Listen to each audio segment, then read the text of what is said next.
Hey, Jeff Johnston, welcome to the Living Undeterred podcast. I have another awesome guest I'm very excited to talk about. I've had a lot of conversations with Joe off air, and I thought, hey, Joe, we ought to be having these conversations and actually record them because I think people listening to us talk through these different issues with mental wellness and mental health and mental illness and all these things that are going on today. I think there's some benefit to kind of being a fly on the wall occasionally. So Joe Colavito, right? Yes. I know there's so many different ways to pronounce people's last names apparently, but welcome to the show. I'm excited to talk with you. Yeah, Jeff, thanks for having me. And you're right. Our offline conversations have been thought-provoking and inspiring. So I'm looking forward to seeing what kind of plays out today.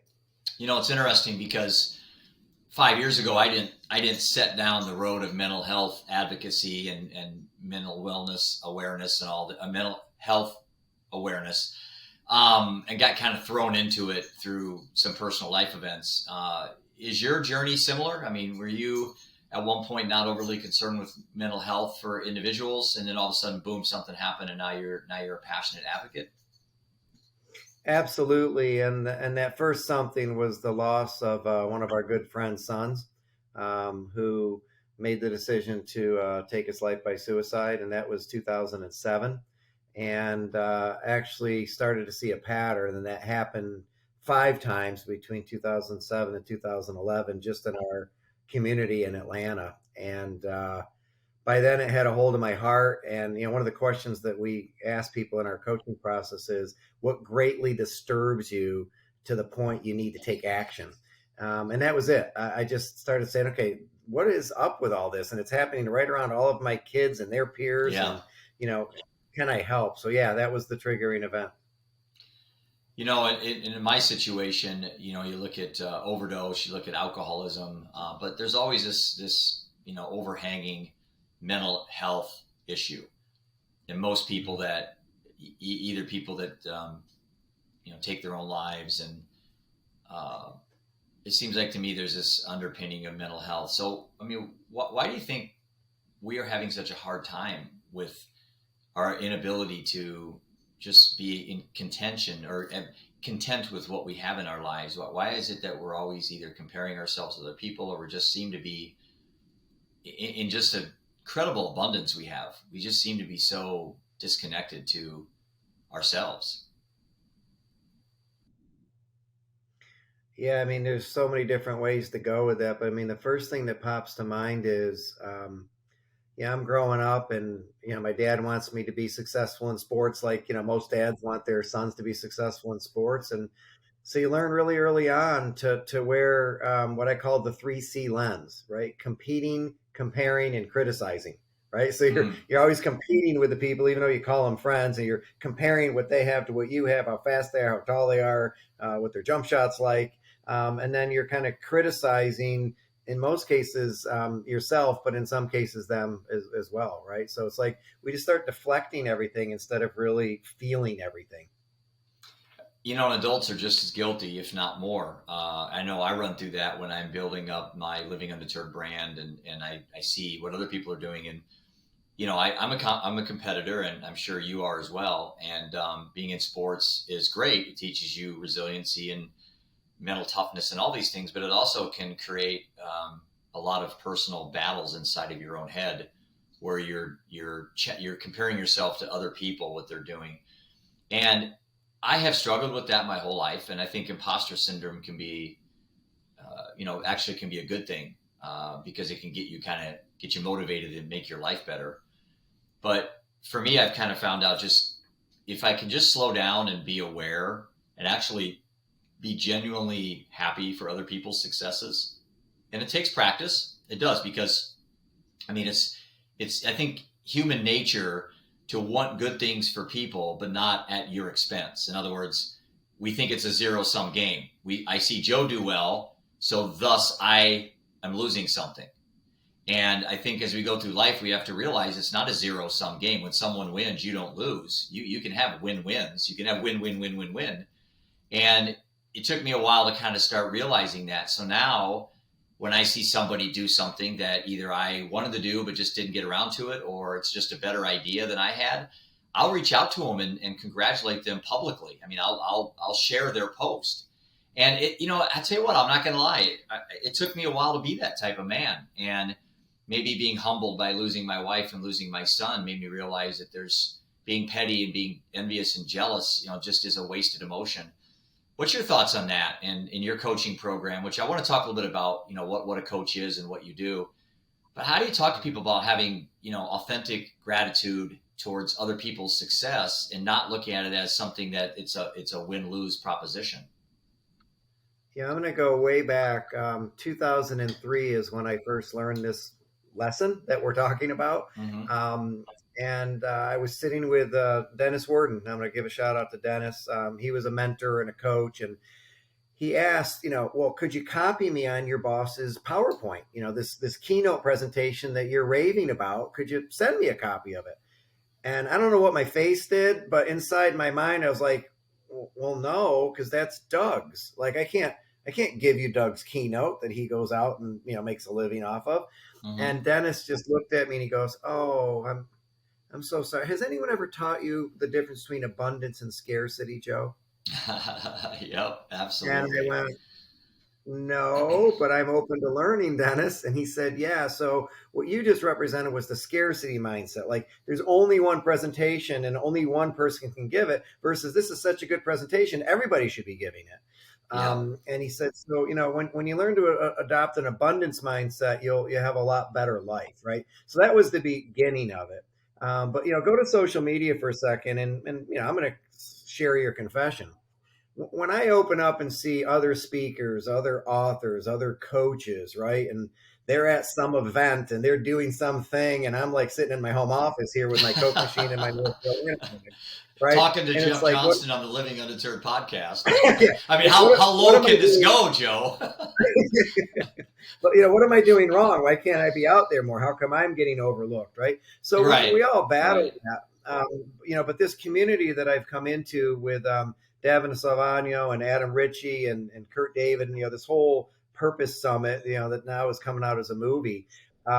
When you start realizing that the more I want them to win, the more I win, and you start to really truly adopt that abundance mindset, the way we grow together is always better than the way we grow alone. Yeah, no question. And some of my best allies and closest friends have been people that I've literally reached out to them and kind of cultivated that relationship. And from the outside, people looking at us would consider us competitors. And I think that's one of the problems I saw in the mental health space when I first got into it, Joe, was everyone was a silo shop. Everyone was kind of chasing the same nonprofit dollars, the same grant money. It's like, why would I help Joe if we're both applying for the same grants?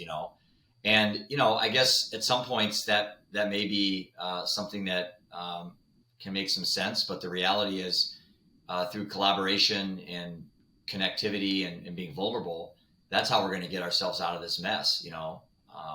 What's your thoughts on that? Yeah, and it's interesting because Leslie and Anne and this community that you and I are starting to kind of tangentially bump into. You've been connected to them longer than I have, but they're all receptive. They all have an abundance mindset. They're all responding. Like I'm celebrating every post that they have Yeah. because I know it's fighting the battle, right? They're at the forefront. But the other thought that came to my mind is whenever I have just said, you know what, I'd rather fix the problem, i.e., I want overdoses to go down, I want suicides to go down. And so someone asked me the other day, have you copyrighted your life purpose scan? I said, no, I haven't. And they said, well, I mean, you're putting it out there. What if somebody like takes the statements, all this, knowledge that you have, and they steal it and they start using it? I'm like, will it save thousands of lives versus the hundreds that I'm touching? I'll Yeah. give it to them.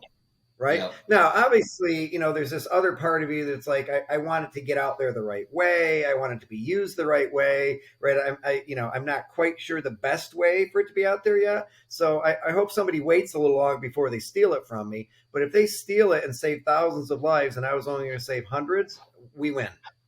Yeah, there is certainly an issue with trying to protect your intellectual property, especially if it's something you've spent a lot of time on trying to come up with. But at the end of the day, these people that could potentially be raving fans for whatever agenda you're promoting, they can actually become allies of yours. And you're right. I mean, isn't what we're trying to do at the end of the day save lives? And obviously, when you're making a pivot from a nonprofit, say, to a for-profit, which is a tough thing to do when you're in the mental health space, because people may think, well, do you feel guilty making money off the backs of people who've died from overdose and alcoholism and suicide?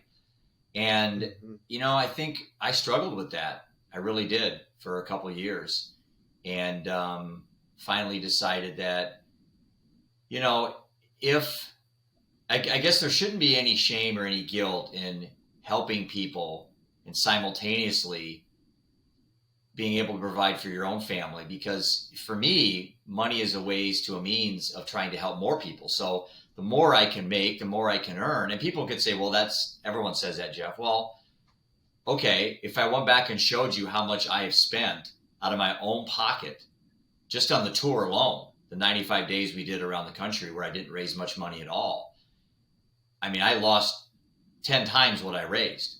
So when I say lost, I'm looking at that as an investment. So I say lost to you just so you can understand kind of the lens how most people look at that. It's like when you have an employee, Yeah. you don't call that an expense. Two employees aren't payroll isn't an expense, it's an investment. And so when I was spending money on the Absolutely. tour, when I was throwing money in left and right out of my own personal pocket into my nonprofit,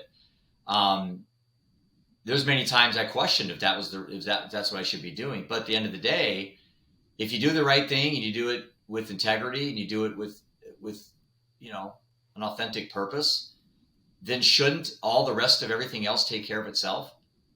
I mean, shouldn't Yeah. it work that So way? so let's. This is a great conversation, right? It's not one I think we're planning on having, but let's just dig No, no. into I it, think right? a lot of people listening are in the same boat that we're in. Yeah. But ultimately, our motive is transparent. So if my motive is to help as many trusted adults and trusted advisors have deeper conversations with kids so we can prevent losing them to overdose and suicide, that's going to be clear. People are going to know that's my heart. Okay. If my motive is to leverage that and the story of almost losing two of our daughters to suicide so that I can make a profit, people are going to know that. Right. And so here's my question to you. Would you, knowing my heart and knowing kind of what I'm all about, would you rather have me spend 40 hours a week doing sales training and executive coaching so I can pay my bills? Or would you rather have, and then add 20 hours onto it to help come to the forefront of this issue? Right. Or would you rather have me all in for 60 hours a week, able to pay my bills through this work? Yeah. Which way would you rather have me show up in the world? I think you've answered your own question that way. I mean, there's no question that you're more valuable to the human race and you're more valuable to your family on the latter. Yeah. And so I'm just letting you know you're not the only guy who wrestles with that, right? So I literally been not only wrestling with that, but my business partner and I, Dan Wilkins, we're having conversations about like when and if we shift our business model, right, to, if it's possible, all in on high schools and all in on middle schools and all in on helping trusted adults save their kids. And I hope that's sooner than later, but right now it doesn't even seem like a reality because we're starting from scratch. Yeah, yeah, and I think that's what you and I talked about last few times we've talked on the phone is the similarities of our end game, our passion, our purpose. What drives us, and we're kind of on similar, I'd say, parallel roads. We're not on the same road; we're on parallel roads.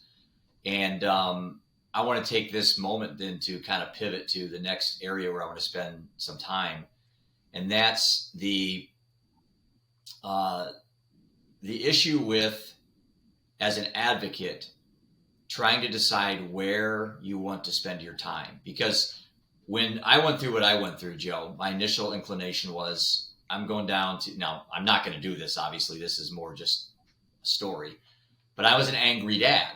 So I wanted to be that dad at the White House protesting, anti-fentanyl things. I wanted to go down to Mexico hand-to-hand combat with the drug cartels, which, obviously that probably wouldn't have ended very well for me. I wanted to go out. Now, if I bring you with me, I'm probably okay. Maybe But some of my cousins. Maybe some of my yeah, cousins from up in New York. Yeah. let's make some phone calls, Joe. I'm all for it. But no, and I wanted to go after big pharma, and I wanted to go after China, and just and then after a while, I thought to myself, man, that just isn't really where I think I want to spend. I'm 56 years old.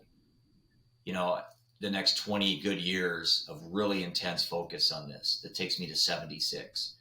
Yeah. And I decided to make a pivot into the demand side.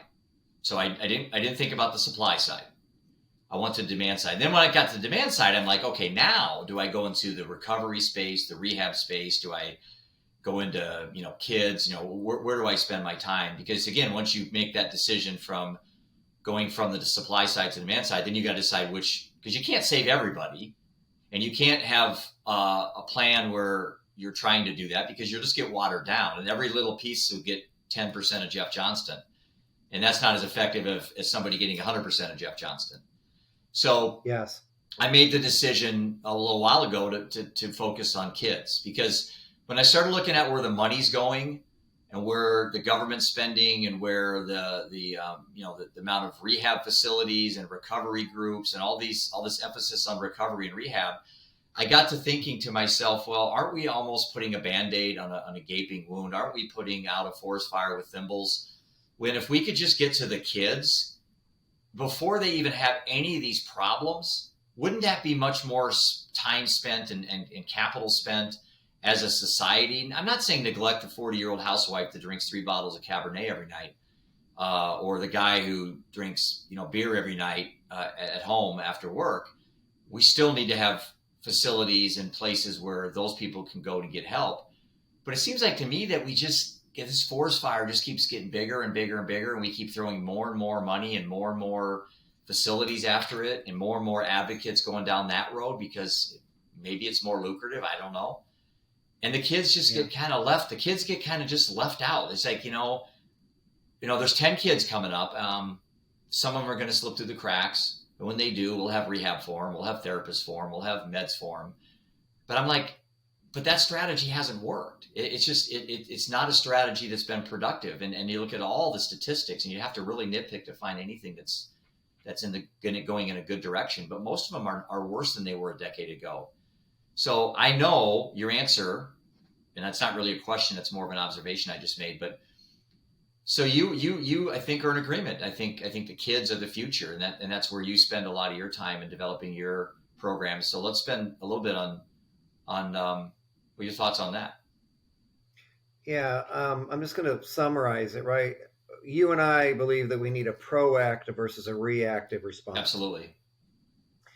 And so when I searched my heart, obviously losing those, either friends or teammates or whatever of my kids, in close proximity. And one was actually a young woman that I actually coached. I was volunteering time out at a private school, and the associate headmaster said, "Hey, would you give this girl some help? She's got chronic back pain, spina bifida, some different things going on, and she's a great kid." And so I thought I did everything I could to get her in position to, and we did. We got her to a college where she got a full scholarship to be the manager of the football team, and it looked like we had been successful. And then she took her life in her dorm room, and my daughter happened to be at the same school at that time. So I'll never forget that night where Jesse said somebody has shot a gun and we're all in lockdown. And 2 days later, I get a call to find out that it was Beth. So Wow. These are devastating things. These are things you're not going to recover from, right? There's trauma there, and so we can either run from that or we can run toward that. So I've chosen to run toward it. And here's my thought: who better to invest in than, I'm just going to call it 8th grade for right now to have a pinpoint in it. So 8th graders, up through high school, if we can get them where they understand who they are, identity, they're clear on their purpose before they start trying to answer the questions of what college do I want to go to, what do I want to major in, what do I want my career to be. So we're basically asking them to answer questions without the foundation of identity and purpose built first. So it's like, build me a 3-story building, but don't use any rebar or cement on the bottom level, right? And Yep. so the choice that I've made is I'm going to pour into them, even though my heart breaks for all the people I can see that are 24 to 64 that are still struggling. But my hope is that there'll be other people like you and I that care just as much about them as we care about the kids. And so, to your point, we can't put 10% of Joe and Jeff into 10 different buckets. Let's go all in on this one bucket. Let's help the eighth grade through college senior, and that's where my focus is. Yeah, and I think that's kind of where I'm gravitating to as well. That about 18 to 25. Uh, the problem is if you design programs for anything under 18 when they're not of age, you kind of run into some issues with parental consent and confidence. It's a little more difficult. At least I'm finding that out when I speak to people, but I don't think you can Yeah. go too young. I mean, I get asked by parents all the time, how young is too young to talk about these issues? And depending on the child and their maturity level, I don't know. What's your answer to that question? How young is too young? What would you tell a parent right now if they got a 2 and a 4 year old? When do you start talking about mental health, and how do you present mental health in a way where a child can understand what is coming down the road? Yeah, I'm gonna take a little different spin on it, and again agree with you. It's never too young. It's never too early. But part of what you and I have to be doing is how do we train, coach, empower these trusted adults? Parents of a 2 to 4 year old, parents of a middle schooler, parents of a high school age kid, parents of a college kid. How do we empower them to be comfortable getting uncomfortable with these conversations that there's a stigma around? Right. So how do I get them to basically say, hey, it's okay not to be okay. It's okay to come to me and say, you're struggling. We will get you help. Like I might not be able to help you, but I can Right. listen. Right? How do Right. we get them comfortable with that? So, but I was up in Michigan, trying to float some of the things we're doing, and I ran into an amazing group of people at a private middle school, and they said, the wording you're using and the instrument you're using is a little too high level for our sixth, seventh, and eighth graders. But in that conversation, I kind of left, and I'm sure you've had these moments where you're like, I didn't see that. I Oh wasn't yeah. thinking about Yep. that. But what they just raised to me is more important than what I'm currently doing. And that is, what's the area that you think our kids are the most vulnerable? Do you think sixth, seventh, and eighth grade might be important? Well, what's the area, or I guess what's the age? You think? That age frame, right? Sixth, seventh, eighth grade. Just think about all the change that's going on, all Yeah. the potential bullying, all the I don't Right. know where to fit in, all the Yep. moving. Parents are moving and they're having to come Yep. in and they're getting ready for the pressure of high school, right? It's like to not focus on that group would be a huge mistake. Oh, absolutely. And if you just look at the development of, say, like the prefrontal cortex, which about that, and that's one of the last parts of the brain to actually develop. They say it takes up to age 25 to be fully developed. So, if Yeah. you're talking to sixth, seventh, and eighth graders, um, for some that may be too late. For some that's years early. But there is still hope. Even in that 16, 18, 19, 21 year old age bracket, they're not fully developed in their brains, and so they can be. Um, there's certainly areas but once you get past 25, and that's where the whole. If I were to ask you right now, Joe, take the word recovery. Okay. So going around the United States right now, there's a big popular thing that's exploding called recovery community centers. And these are peer-led, peer-to-peer centers that have really no agenda. They're non-denominational. So you could come in, talk to other peers struggling with the same things. Guess what the average age is in the current recovery community space in the United States?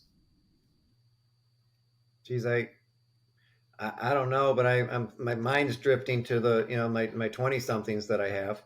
It's 41. Wow. Exactly. And so Iowa alone has 4 RCCs that just opened up. We're one of the last states on this whole recovery community, and they're great. I think recovery community centers, there should be one on every street corner, like there are casinos, bars, and banks and churches.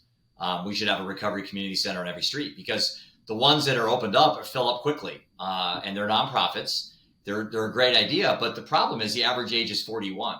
So again, people coming in there I don't want to say already damaged goods, but you're putting out fires with all of them, and that's a reactive. And again, we need this. I'm not criticizing anything about the recovery community centers whatsoever, but it kind of leaves that other side of the fence, the adolescents, the younger kids, and we're almost at a point where we'll watch them, and then the ones that go down the bad roads, we'll jump in and we'll provide help for them. And I'm like, well, could we probably prevent a lot of those from even going down those roads if we could get in front of these kids sooner? So I think you and I are in agreement with that. And again, Yeah, I just had and I'm sorry to interrupt you, but you just gave me a really interesting vision for us. Okay. Yeah, I want a recovery community center on every corner because there's 18-year-olds to 61-year-olds that need the help. Okay. But what if our work 20 years from now made those recovery centers obsolete? What if wouldn't they that be weren't great? needed? What if they weren't needed because an entire generation grew up open to talking about their feelings, open to seeking help early, not waiting till it was later. Right. Knowing how friends to care for friends, parents to care for their kids. So that's it's a big task, but I like to have something out in front of me that says hey, what if 20 years from now, if we got this right, we didn't need recovery centers. Yeah, I mean, there's no question it would be. And I think putting them out of business is a good objective to have, because that would mean there's more adults that aren't battling these things. And I Yeah. guess going back to mindset and how we can reframe this, and this is a common theme in a lot of my podcasts. So people that are watching this maybe have heard this before, but we kind of look at things. Let's just take depression for example. Um, okay, so the mindset is that depression is this thing attached to certain people, and for some people it's not. So, I'm let's say I'm depressed and you're not. The implication or the assumption is that I have depression but you don't. And I think the problem with that is if you're the one that has it, now you start feeling inferior. Why am I odd and why is Joe normal and now I'm abnormal? And so all of a sudden there's this separation of self where I'm now thinking not only to have other issues, maybe I don't have any meaning and purpose, maybe I'm 50 pounds overweight, maybe I can't make my car payment, but now, I feel like I have something that Joe doesn't have. Why am I so unlucky? And I think if we can reframe this and say, you know what, Joe has depression, but Joe's a spectrum. Joe's got a 0 or a 1 on depression, and you just happen to have a 7. So if we could tell kids everybody has depression, everybody has attention deficit, everybody has all these things, but some kids it manifests early and often, and possibly they have to take medication. I'm not anti-meds. I'm just anti-meds is the only option. But I thought maybe if we could start talking to kids in the context that we all have these things, and it's more on a spectrum, because I think then kids could start to feel like I'm not the odd one. Everybody has depression. I just have a little more of it than Joe. And it's no different than motivation. Everyone has motivation. Some kids just have less and some just have more. I mean, what's your thoughts on that? Yeah. I think you're spot on. I was going to search for my book, but I won't waste your time. I've got a comment that you just triggered, which is, even the strongest, most successful, those who appear, to be doing the best in this life still struggle. So Anthony to pretend Bourdain, that, Anthony Bourdain, Kate Spade, Robin Williams. It goes on and on and yeah, on. People that are in the spotlight. People, Joe Calavito, Joe Jeff Calavito Johnston. struggled.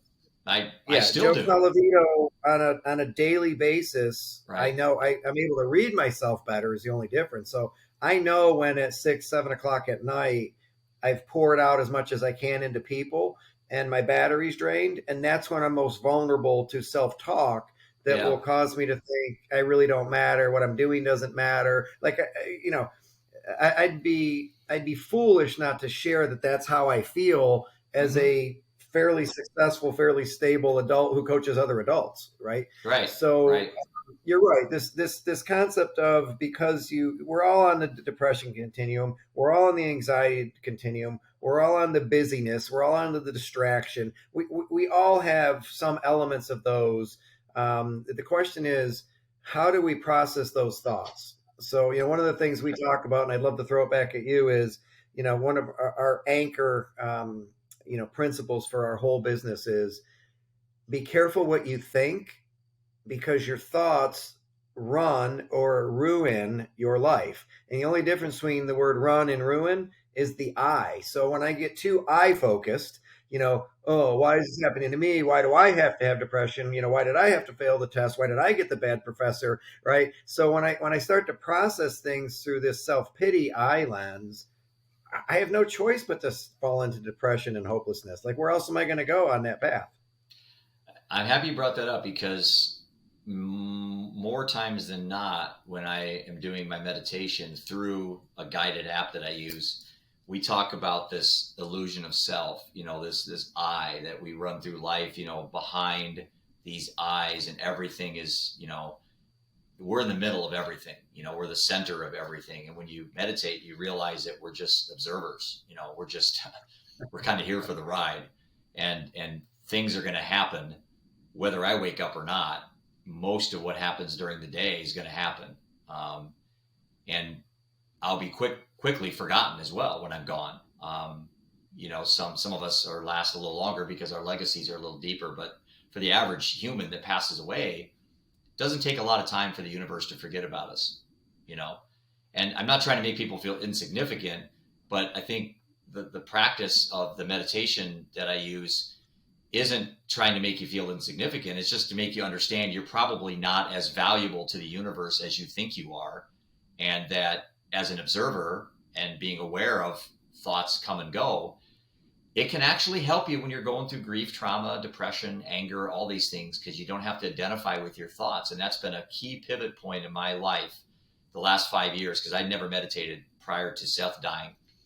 And I was reaching for ways. I didn't want to drink. That was killing me. So what other things could I do? And meditation was something I gravitated to. And then I learned real quickly that, hey, you know what? I'm not obligated to identify with my thoughts. But what happens if we taught or showed our kids to kind of think in those contexts? How much more powerful our words could be if we could get kids to really learn not to identify with this I. Like I heard someone say Yeah. one time, when you're when you're when you're in a situation and you're talking to yourself, right? Who are you talking to? Who's the other person you're talking to? Yeah. Well, it's you. Yeah. There isn't two people, and I think that's the mindset. We have this angel and this devil, or we have the good and evil, and we have this one person inside of me, and we have another. It's like it's the same person. You just to have good mental health. You just got to be talking to the right person in your head. you Yeah. know. Yeah. So I don't know. You It's just your comment about you're probably not as valuable to the universe as you think you are, right? And so you can't control as much, you can't impact as much, right? Is totally true. But the other side of it is equally as true. It's a coin, right? But you're probably way more valuable to those closest to you than you think you are, right? absolutely. You have the potential to add a lot more. And so let's just go to this I versus we, or me versus us, right? So that's the whole point of purpose. Purpose is simply your unique way of making life better for others. So when I'm focused on me, WIIFM, what's in it for me, right? That radio station that everybody listens to by default, versus WIIFY, what's in it for you. So just literally that shift in perspective. So when I enter a conversation, like, what could I do to help Jeff leave this better? What could I do to help, Susan get through this?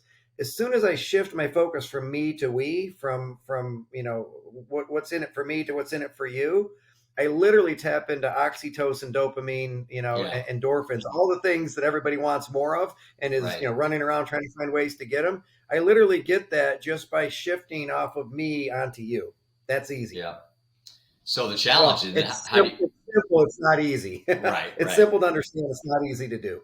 Yeah. Like most things are simple, but they're just not easy. But how do you? So you can tap into that quickly and get that hit of dopamine, but how do you maintain that? I think that's the challenge. Is like I can get you to lose weight, you can get me to lose weight, but how do you maintain it? I can fire you up at a Yeah. halftime speech and send you out there in the third quarter knocking heads off, but then beginning of the fourth quarter, you're back to where you were halfway through the first quarter. So it's like, as a coach, how do you maintain that for people, Joe? Yeah. Well, that's the hardest part about coaching, Right, actually, right? right. So the first thing that us healthy coaches have to admit is I can't control you. I actually can't, increase or decrease your desire. It has to come from you. And so, often I'll say to some, Jeff, do you want to improve in this area? Because if you don't want to improve in it, I have no motivational speech. I have no principle, no best practice. There's nothing I can do until you want to. So back when I was doing sales training exclusively, I had a goofy little formula that I could get folks to resonate with. Will do plus sign can do equals new revenue. If you will do what we can teach you to can do, you'll get new revenue. But if you won't do it, I can train you all day long. I can sit there on a splitter and listen to your calls, but you have to have your own desire. And so I always default to Daniel Pink. Have you read his book No, Drive by any I chance? haven't. No, I haven't. All right, so really quick, I do recommend it for your audience and for you. But he basically shifted from motivation 1.0, which was carrot and stick. Do what I want you to do, I give you a carrot. Do what I don't want you to do, I hit you with a stick. Okay. He's like, that's dead. And so I'm going to reverse the order of his acronym. I call it a MAP. So mastery, autonomy, and purpose.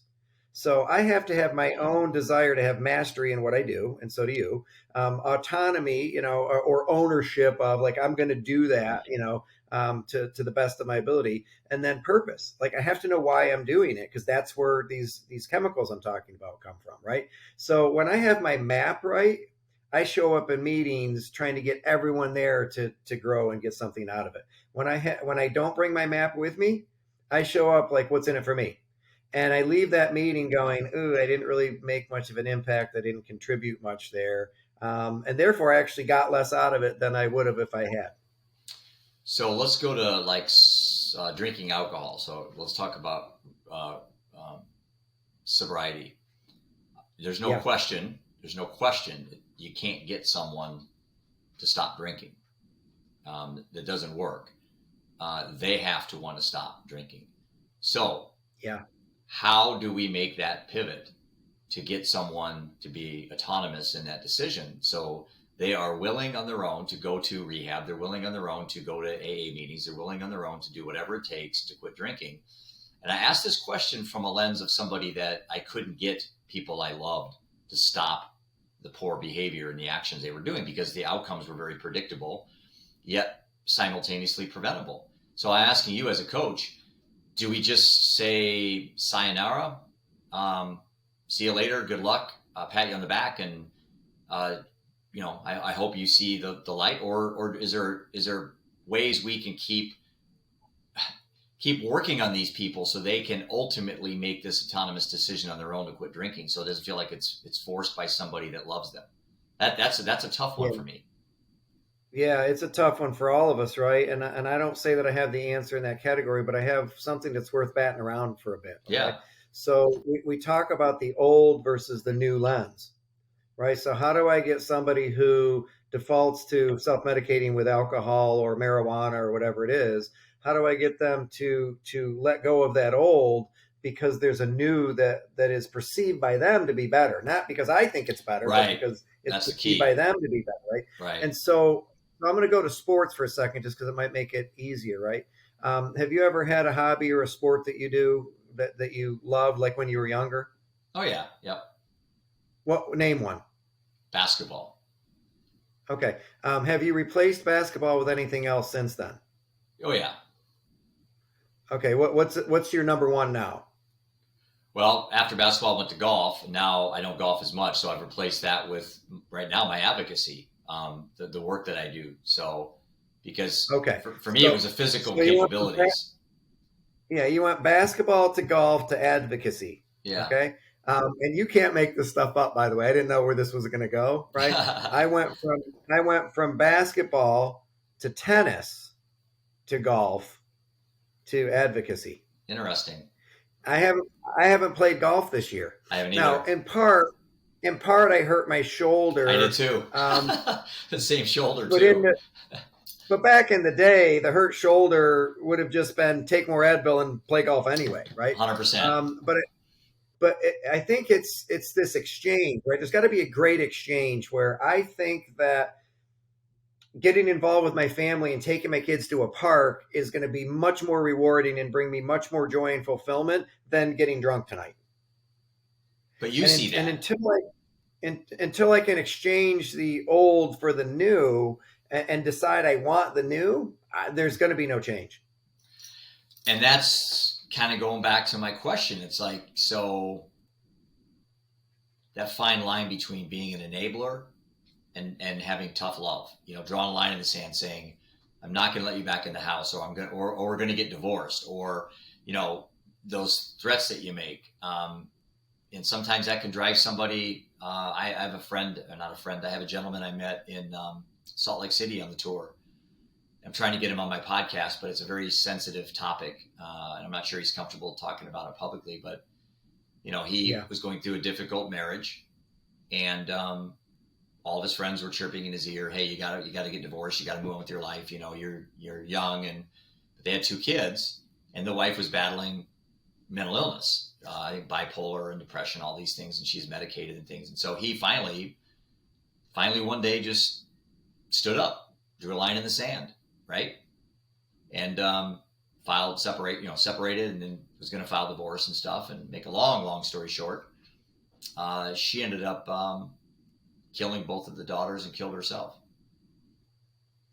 So you go back to situations like that are so magnified and so just abnormal that that's not how most divorces end. But when I was on tour, I repeatedly ran into some really horrific end results of people who lost their fight with either couldn't, like my wife, she couldn't quit drinking, and that cost her life. And in this case, this woman thought her only way out was to take her 2 daughters with her. And I'm like, so that's the fear, I think, when you're trying to tough love somebody.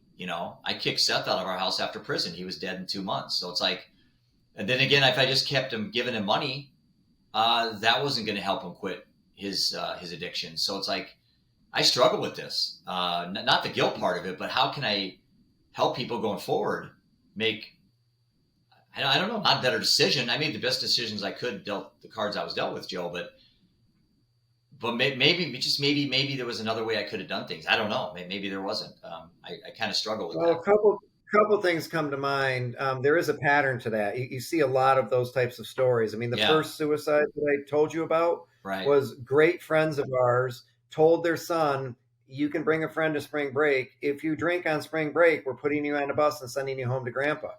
Oh, He drank on spring break, put him on a bus, sent him yeah. home to grandpa. He Like any went and got parent would grandpa's do. Yeah. he went and got grandpa's shotgun the next day and took his life. Jeez. And so, horrible, devastating to the whole community. This is a championship wrestler, all state wrestler, the whole thing, right?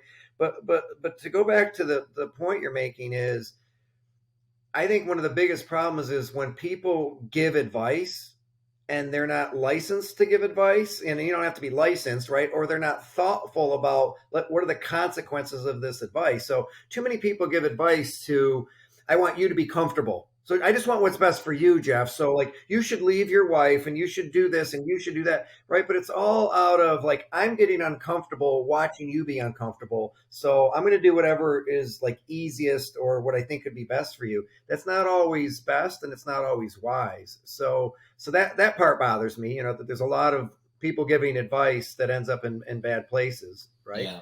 Um, but in terms of this big issue of how do you get someone to change, I'm blessed in that I have a son-in-law now as of 3 weeks ago, who just Congrats.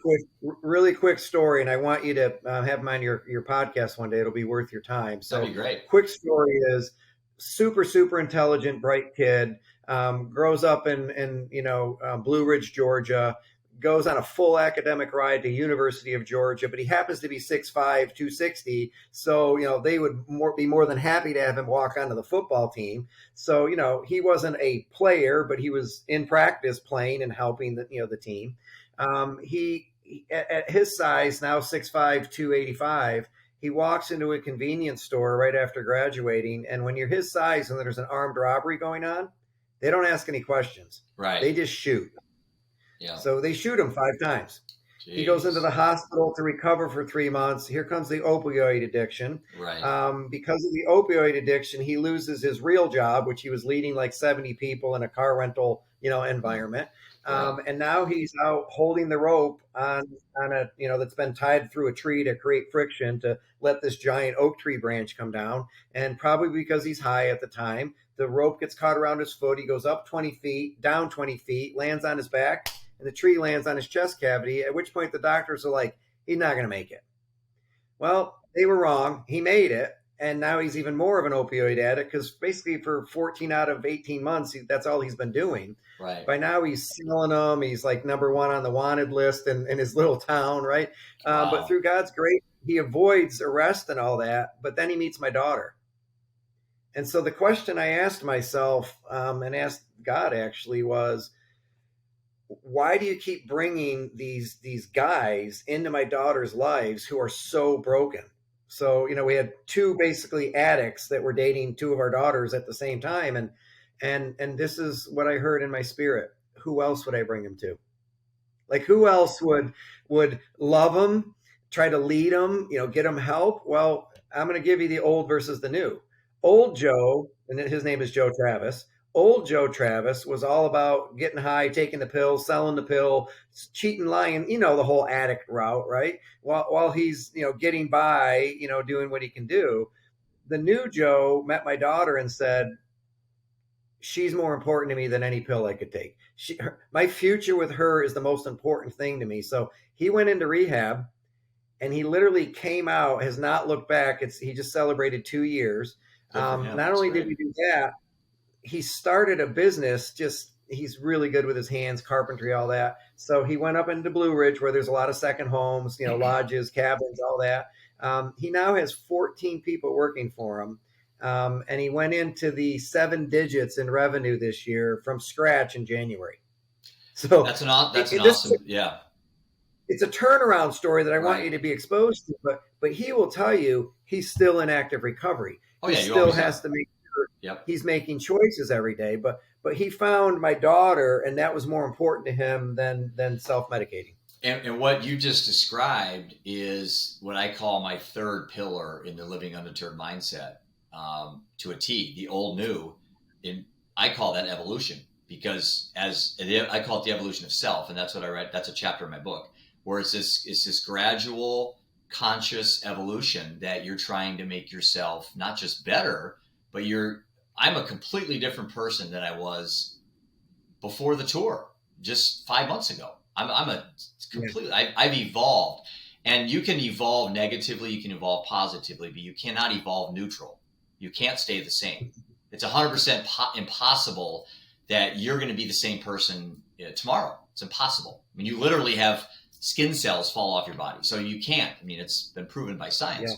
But your conscious mind, your subconscious mind, all these things evolve as well. Sometimes they evolve and you don't really have any say, like a car accident or something, but you still have to evolve. And so that's that better, Right. bitter mindset as well. But on the three pillars of the living undeterred mindset is expectations, preparation, and evolution. And I think that evolution, uh, some people look at it from to me, I think it can be defined the wrong way. I'm not talking about evolution as in Darwin evolution. I'm talking about our Right. evolution as living beings in a very short time span. So 5 years, how do you evolve? 1 year, how do you evolve? And if you just live every day, you're either growing or dying. I mean, like I think I heard someone once say, "Are you busy growing? Are you busy living? Or are you busy dying?" And Yeah. that's a great way to look at it because I mean, you can't stay the same. So go back to trauma. So let's say Joe, God forbid you had a close family member die. Well, right when that moment happened, you got that phone call that your life will never be the same. It can't be the same. You don't want to go back to being the same because it can't be. It's impossible. You've lost a loved one. How can it be the same? So all you can do is evolve. And you can evolve backwards. You can devolve, I guess, or you can evolve, which you're evolving forwards. And again, that's that better, bitter mindset that the day our son died, I kind of had that in my head. It's like, my kids are never going to be the same. My wife's never going to be the same. We can either take the better road, again, reframe everything is an opportunity, or we could take the bitter road, which is probably where the majority of most humans end up going down, and that's the addiction, alcoholism, negativity, uh, you know, gambling addictions, whatever addictions you have, kind of get magnified when you're on the bitter road. You know, that victim mindset. So as a coach, let me ask you this question: as a coach, do you spend a lot of time on your clients in self-assessment on whether they are heading down which road? I mean, it's one thing if you tell them, but how does the average person out there self-assess all this stuff so they can become more autonomous and less dependent? Yeah, so we have an exercise we put them through that asks them to basically go mine their top trials, like the toughest things they went through, the hardest times in life, and then to mine their triumphs, like the things that where they overcame, right? So, triumphs would be in the evolution, right? And trials would be, where they're just like going through it. And then we basically say, okay, so when you look at both sides of that, bring it back to your key takeaways. Like, who are you because of that? How does that Right, affect like your identity? Like, how do you make life better for others? How does that fuel your purpose, right? And what promise are you willing to keep, right? To kind of take the things that made your life harder to try to make life better for others. And going back to, by the way, I haven't lost, and I'm sorry about the loss of Seth and of your wife, right? But you may notice my shirt. I'm wearing this intentionally today, but I'm also wearing it a couple of times a week. This is that semicolon, right? And in the English language, it says like the sentence isn't over yet. And so I think I told you in 2015, one of our daughters tried. And yeah, in 2022, like just 7 weeks ago, one of our daughters tried. yeah, And so what you don't know is that both of these kids were super successful. So by appearance and by performance, right, nobody would ever have expected it, right? So, right, um, but I'm different now. I'm evolving. I'm right, right, transforming. yep, I view each kid differently. I treat each kid differently. I view my wife differently. I view I'm more empathetic to everybody because of what I went through 6 or 7 weeks ago. Like, it got real. Here I was leading this mission to try to help parents reveal what their kids' performance and yeah, appearance conceal, and tested all my kids, looked at the results. And, this one was a little bit off, but not off yeah. to the point where I thought there'd be that kind of a decision made. And that was a super wake up call, right? So, we all get wake up calls in life, and we have a choice when we wake up: bitter or better, right? Bitter or better. So for me, what I want to coach the people to do is look back at what hurt you. What can you get from that you can go use to make life better for other people? Because that will be your cure. Like, if it just hurts me and I keep dwelling on it, I don't make any progress. So let me ask you this question then. So is there a difference between letting go of the past and learning from the past? Yeah, I'm going to add a new word: forgiving, right. Oh So, yeah, yeah, I like that. I'm not going to forget the past. You can't. You're not You going to can't. forget it. You're not No. going to forget losing Seth and losing your wife And and, that's where I all get the other upset things. when people post these ridiculous things on social media and you just, oh, you gotta move on from your past, or time heals all wounds. I'm like, have you buried a child? Or you Yeah. buried your spouse? I mean, most everybody I know on social media, has had something extremely traumatic, but, I don't have a spouse to go home to talk to at night after 6 o'clock. I mean, I'm by myself. So it's like, have you been Yeah. there? And if you have, I mean, how do you just let go of that? How do you move on? And so I struggle with people making these naive comments about just letting go of the past. And I like your forgiving the past. I really think that's powerful, and I'm going to start using that. I like Well, that. let's bring it to a head, right? So remember I said I get frustrated with a lot of people giving advice, right? Yeah, And so let me reframe it. Good intentions, bad advice. 100%. They have They're good all good they have intentions. You're good right. Right. they have good intentions. It's Right. bad advice. And so Mm, let's just bring it to a point. Forgive and forget. No. I'll forgive because me forgiving you for something you did against me right. actually releases me. I'm no Right. longer carrying the burden. So the forgiveness is Right. for me. But I'm not going to forget, because if I forget, I'm likely to go touch the stove again and touch the stove Right. again and touch. So there was probably something I did to contribute to you saying or doing whatever you did. So I got to go learn from that so that the new relationships I have, or if you and I are reconciling, which would be ideal, our relationship, I don't do the things that caused you to do the things that you did, right? So I can forgive you and we can reset, but I'm not going to forget, right? Right. But I'm also not going to hold it against you every second because it's that part's behind me. It seems to me that the inability for most of us to genuinely live in the moment, as we're captured by living in the past and we're stressed about living in the future. So, for example, here I am today, and I've got obviously some things in my past, as do you, that are very traumatic, very sad, very unfortunate, very unnecessary, very unfair. And Yes. tomorrow I have to think about, retirement. I got to think about, the stock market being down and a recession we're in and I got to think about maybe ending up in a nursing home someday. I got to think about when I die, where am I leaving my assets and what's the most tax efficient way to do that? There's all these stresses out there about a day that hasn't even happened yet. And I may not even make it there. I lost a friend 2 weeks ago that died from leukemia. He was 52. And then a few years ago, a friend of mine I went to high school with died at 52 from ALS. So they never got to retirement. They never got to all these things that the future, supposedly awaits us. But we live so much in the past, and it seems like we spend most of our day not living the one place we need to live, and that's right here, right now. Why is that? Yeah. I don't know why people do it. I know what we do about it. We are huge proponents, obviously, of be present with purpose. I mean, that's one of the tenets of what we talk about is be present with purpose. So I will give people an exercise and just say, hey, over the next week, I just want you to, kind of take every thought captive and just at the end of your day, just ask yourself the question, what percentage was I thinking about the past? Mm, What percentage was I present with purpose? And what percentage was I worrying about the future?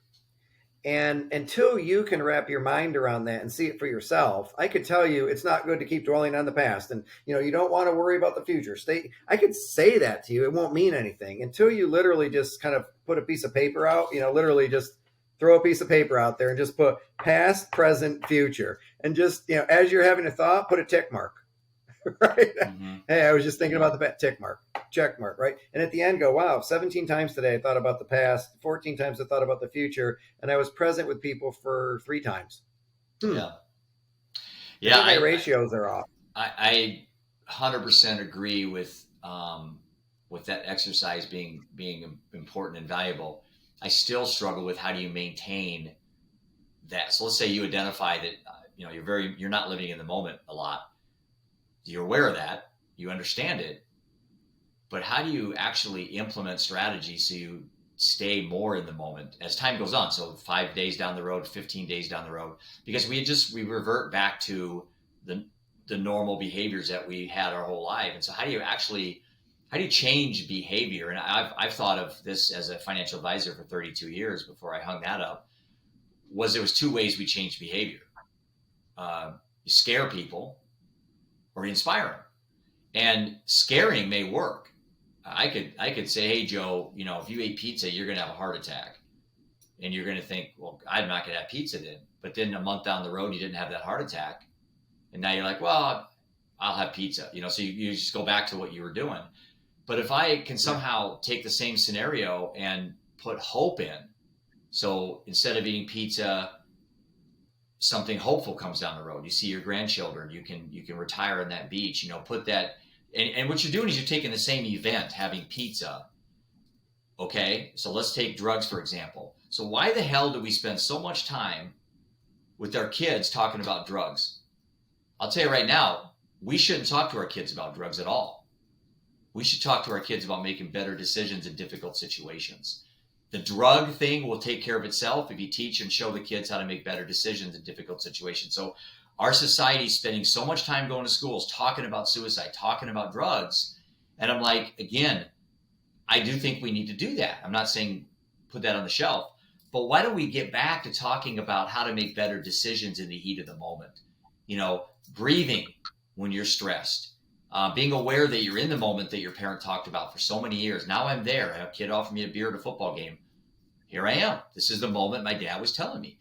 Take a deep breath. Yeah. If you take a deep breath, you can't talk. Try that one time. Through your nose. Take a big deep breath through your nose and then try to talk at the same time. You can't do it. So if you can talk to kids and say, the number one thing you can do, delay your mouth saying something you're going to regret, is take a deep, deep breath. And you can't talk. Yeah. And that gives you just an extra 4, 5, 6 seconds to think about what you're going to say. So I don't know where I'm going with this. I know we're wrapping up our podcast here. Well, I think we could talk for a long time. I'll pick back up where you left off, which is like, what can we do? What can we do to help people, right? So take a deep breath, because while you're doing that, your brain can process for a minute, and like you can't speak at the same time. That's a good tip, right? Hey, you want to be present with purpose? Make sure this is never up and on, and particularly like this during any conversation you're having. Right. Okay. So, the thing about purpose is, it helps us to focus our attention and intention on things that matter. And so the reason we get them to that foundation is, now I can say, okay, so your purpose is to encourage other people to live their best life. How does having a beer at the football game contribute to that? So I have something to come back to, right? Your purpose is to encourage people to live their best life. How does going out behind the school and smoking pot between classes do that? Right. And so we have something to have as a frame. And the other reason, that's the reason people have coaches, by the way. So, my clients, I'm really blessed. They will come to me and say, I've been really struggling with this for the last 2 weeks. It's like, okay, so let's go back. When did you start struggling with it? About 2 days after our last call. Okay. Was there some event that triggered it? Like, who or what is contributing to it? How often did you do it? Right? When you found yourself doing it, did you remember the technique of put your phone down instead of, having it in your face while you're talking to your wife? And so we'll just kind of recover where we've been, because let's face it, some of us, it takes 21 days to change a habit. That's what they say. I was just going to say that. Some of us, it'll take 21 months, right? But as long as I'm moving forward, and so that's the thing is, when I start to feel like I'm failing, I'm likely to give up. So I go on a diet. I, by the way, hate diets, but I go on a diet. I want to lose 10 pounds. Right. Well, that was the wrong vision to start with. What if we talked about, hey, what kind of fuel are you putting in your body? Right. So you'll have more energy deeper into the day. That's a different conversation. So a lot of it is, we've set ourselves up as like, we want the easy button. Oh yeah, absolutely. And that's follow reframing. The lemmings off the. Yeah, it is reframing. We're following the lemmings off the diet thing. Hey, it's New Year's resolution. I'm going to lose weight. It's like, well, maybe you should gain weight. Maybe for the next month you should gain weight, because you should be hitting the gym and lifting, and you'll actually gain weight. Like, oh my gosh, God forbid I gained 5 pounds. Yeah, but it was muscle, and your metabolism slowly going to hit a tipping point, and suddenly these other good habits of putting good nutrition in your body, fuel, right, which is going to just watch your macros, how much protein versus carbs versus fat am I putting in. Guess what? I'm eating 3,000 calories, and they told me I could only have 2,100 if I wanted to lose weight. Well, I just lost weight because the protein with the exercise actually caused, muscle gain and weight loss at the same time. But that's sustainable. I can do that for years. You got me thinking so many things, and I'd like to continue some of this if you're okay with going a little bit longer than the hour on the show. You okay on time? I've got a hard stop. I got a hard stop in about 8 minutes so that I can jump on. I was going to ask you a question. So one of the areas that we're working with, and I know you and I are working on kind of similar objectives with kids, is this concept of meaning and purpose, and the word existentialism. And so, in our work that we're doing, try to design this program for kids is, so we have a word like meaning and purpose. What's the translation? What word would you use to a 6-year-old to talk about existentialism and meaning and purpose? Because I think that's where sometimes we get lost as adults, is we're trying to present these ideas to kids, and they don't know mental health. We assume they know what mental health is, but we say, you guys need to, work on your mental health. They're like, I don't. So how do you describe meaning and purpose to a child? Yeah, great question. I'm going to hit the the well-being one as well, right? Yeah. So to a kid, I'll basically just say, hey, there's something that you do that makes your mommy and daddy's life better. What is it? Mm-hmm. What's that thing that, and you feel good when you're doing it? What is that? Mm-hmm. That's purpose and meaning. All right. Would it be So the motivation? Would cool, it be motivation or desire? Would those be applicable words to they're motivation, desires, values, they're all in there. But here's the values? thing: Yeah. make it simple. What do you do, right? Ian, what do you do to make Jeff's life better? And he'd Right. go, oh, well, I take him out golfing with me, or I call him once a week, or what? Okay, Right. great. Um, does that work with your friends? Does that work with your grandma? Okay, do more of that. Okay, so Yeah, I like I that. literally just define purpose as what you uniquely do to make life better for others. So just focus on that. So get rid of all the big words, and then in the Yeah. well-being thing, I would just ask, are there times where you feel something and you're not sure you want to share it with other people because you're not sure it's a good feeling? Hmm. Yes. Okay. Can you put a word to what that feeling is? I'm struggling with it. Well, is it a good feeling or is it a bad feeling? It's a Mm-hmm. bad feeling. Okay. So is down something you feel? Yeah, I feel down. You like off? Off is what you feel. Okay. So when you feel off or you feel down, what could you do to maybe feel better? Hmm. Go talk to your parents, go talk to your teacher, go see your school nurse, right? So I just think we need to get to a place where we dumb things down, Oh yeah. Yeah. to the point where if a 6-year-old can understand it, I can get a 41-year-old understand it. So that's part of what I do. But the second thing is it's all about, could we talk about it? So my, Mm-hmm. my whole mission, the only reason I'm even building the scan is so that people will be able to engage in deeper conversations faster. Mm-hmm. So rather than having to ask you an hour and a half's worth of questions, I could have you go on and take the scan in 10 minutes, and I could quickly see where you're coming out in 18 different areas. And Right. now I know and by the way, let's say you were bad in all 18, I would still only pick one or two to talk about for that conversation. Yeah, you have to, So because the biggest thing that you and I have, the biggest competitor we have, the biggest fight we have up against for children, for adolescents, is attention. That's what we're up against. So if we're designing a product, if we're designing a model, if we're designing even writing a book or doing anything that is geared towards adolescents, um, it's all about attention.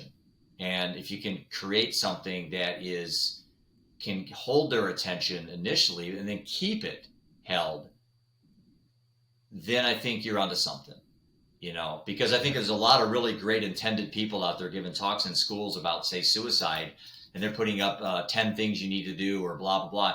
And you get to like anything more than two or three, and kids just aren't gonna pay attention, and then you lose them, and then all these great well-intended strategies and models and gratitude journals and all. I mean, you give a kid a gratitude journal that's 20 pages long. I just can't see a kid. yeah, I can't see a kid using that, and I'm not saying that maybe one or two do, but um, I don't know. There's something about we're trying to fix these things, and we're making the complexities of mental health almost more complex. yes. I'm looking for something real quickly. So I gave this to a client this week. Hey, I got two self-reflection questions for you, and I just want you to spend a week or two on them. What's the best thing that happened to me today? Just answer that. What's the best thing that happened to me today? Right. And who or what am I most grateful for in this season of my life?